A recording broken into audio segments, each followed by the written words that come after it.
Hello les esprits libres, alors on se retrouve aujourd'hui pour une nouvelle vidéo et aujourd'hui je vais te parler d'un nouveau profil de nomade digital, d'un profil qui peut travailler à distance et peut-être voyager aussi en même temps.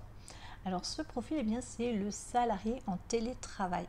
Alors c'est-à-dire que c'est une personne qui a l'autorisation de son entreprise de travailler de chez elle. Alors ça peut être quelques jours par semaine et le reste de la semaine, il doit se rendre sur place pour assister à des réunions, pour pouvoir partager avec son équipe sur les projets en cours. Bref, voilà, ça peut être une sorte de mi-temps où le télétravailleur a l'opportunité de pouvoir travailler de chez lui.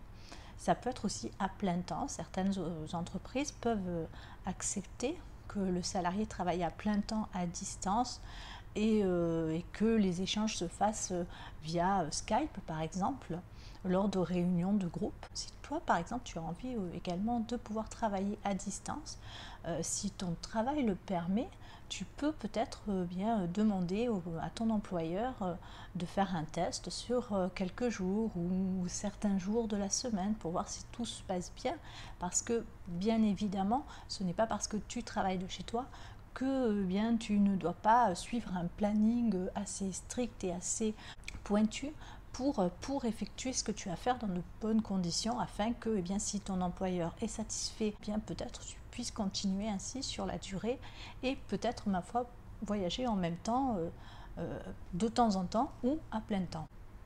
Alors, comme je te le disais, évidemment, cela demande d'être très rigoureux parce que ce n'est pas si évident, en fait, de se retrouver seul chez soi à effectuer ses tâches, de ne pas être entouré de ses collègues habituels, du reste de son équipe et de devoir avoir suffisamment d'autonomie pour travailler seul.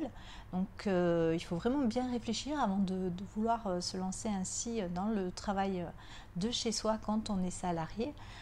C'est pour ça que je te conseille de faire peut-être des petits tests avant, de voir avec ton employeur. Donc pourquoi ne pas le tenter si ton activité bien sûr le permet, si tu as une activité qui peut se faire à distance, un travail sur ordinateur et que tu peux effectuer sans être obligé d'être présent au sein de l'entreprise. Si ce sujet t'a intéressé, je t'invite à mettre un petit j'aime sous cette vidéo, et si tu n'es pas encore abonné à notre chaîne, je t'invite également à le faire, à rejoindre notre chaîne Famille Nomade Digital.